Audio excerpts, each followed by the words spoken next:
Hey guys, Board now back with you. On this video I'm going to be talking about episode 4 of The Wheel of Time. The episode is called The Dragon Reborn, so I will be talking about some spoilers from this episode from the start of the review, just to warn you. And this is the weakest episode so far for me. Quite easily. This episode, for most of it, really dragged, very little happening. It felt like it was really spinning its wheels a lot of the character stuff, a lot of the dialogue, and just some of the ideas and the world building I just didn't really care about. I found it really tedious and unengaging. And it's one of those funny episodes where suddenly a lot of stuff starts to happen at the end of the episode. And that's obviously a bit sort of jarring, because for a lot of the episode it is kind of people talking a lot and a lot of ideas. And obviously if I was more engaged with the characters and the world of the show and stuff like that, then the talking and the character stuff I would find more engaging anyway, and I would be more into. But it's just one of those funny things where you get this big kind of dramatic ending and lots of stuff suddenly happening, and yet for the past, because it's quite a long episode, this one, it's just over an hour, so for the past hour or so there's been very little. But you do kind of get a dramatic ending, although there is some ropey effects in this one once again, I thought. But the main story of the episode is this character who's we saw being captured or had been captured at the end of episode 3, and it's this character who's claiming that he is the Dragon Reborn and that he has special powers, and he's trying to convince them that the dragon is nothing to be feared, and then there is it can be used for positive things, it can help to save the world, and that it's not a threat to these sisters. So they go to this sort of place where it's run by these sisters, and it's this whole community. They all have sort of special roles and titles in a way, and it gets into these sisters where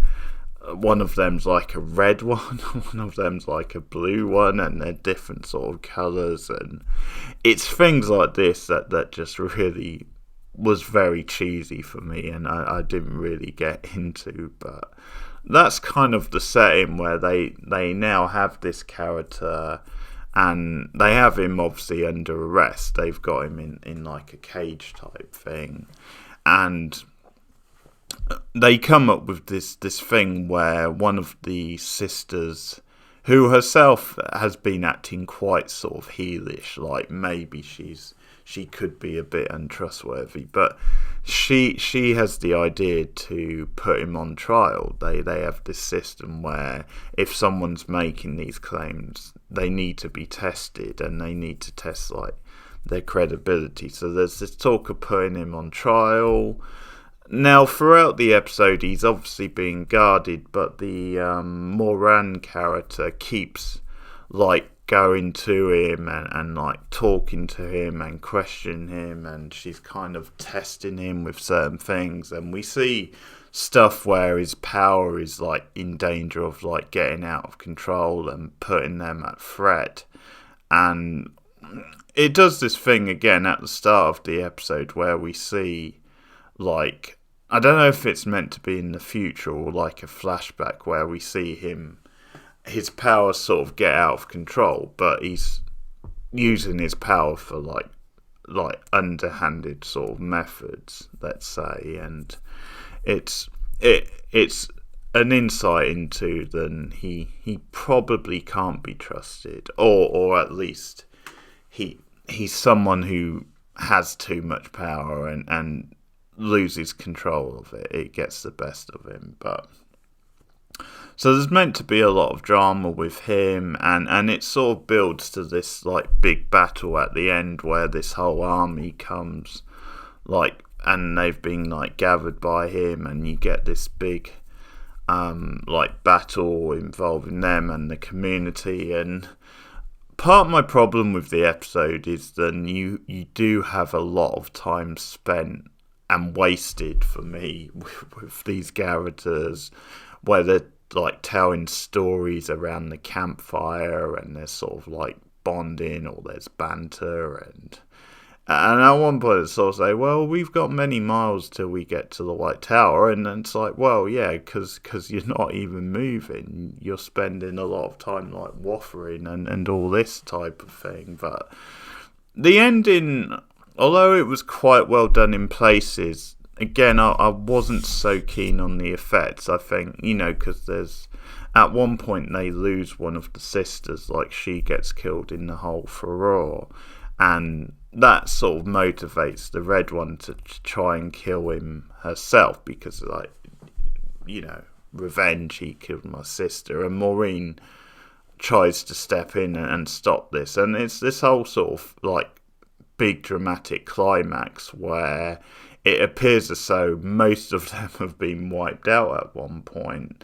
It appears as though it's Len, the name of the handler, Moran's handler, who appears to be killed at one point. And to be honest, I was sort of crossing my fingers, because I think he's a really boring character, and I think he's sort of charisma-free zone, and we see more of that in this episode with pretty dreary scenes with him and the Wisdom character who's now joining them. But it's the Wisdom character who at the end plays a big part in like saving them and reversing things, and in the end like killing him and sort of restoring life to the ones who have been like killed. Apart from the sister, I think the sister who was originally killed, I think she's still dead. I could be wrong, but I thought she was. But everyone else, she sort of saves, and you get this big spectacular sort of climax. So that's that stuff, and I think one of my main problems with this show at the moment, this series, is that it's very repetitive, as in there's a lot of, characters end up confronted by a group of people. Can they trust them? Can they not? Then they go to a camp and spend a bit of time there, and again, can they trust them? Can they not?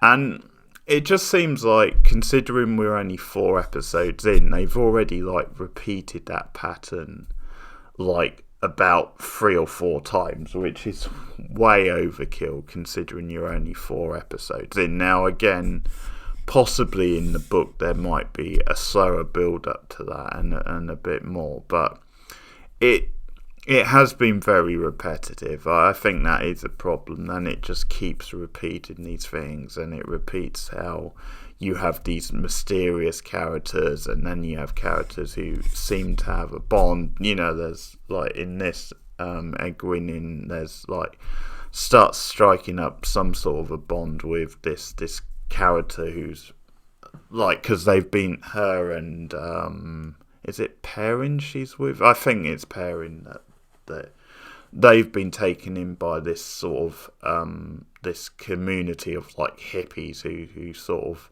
claim that everyone's welcome as long as they need help. And again, there's sort of debate between them of can they actually trust them, but seems to be like a bond between her and this one particular character.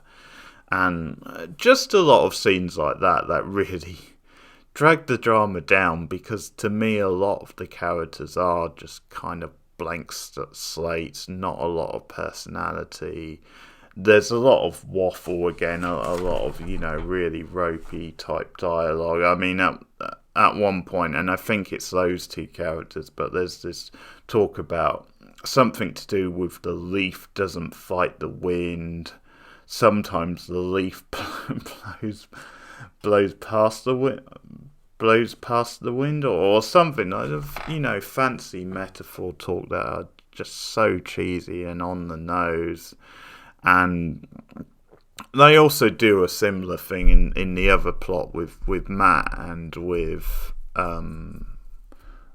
with Ren. I'm gonna say Ren, but where they've obviously gone east with the the old folk singer from the last episode, and again they're questioning, can they trust him, and they end up in a certain place, and yeah, they sort of come up against challenges, but the big sort of thing with that plot in this episode is Matt is still feeling ill effects from, well, something or other from previous episodes, and there's a question mark over whether he has been overtaken by black sort of magic. Has he been corrupted, and is he dangerous?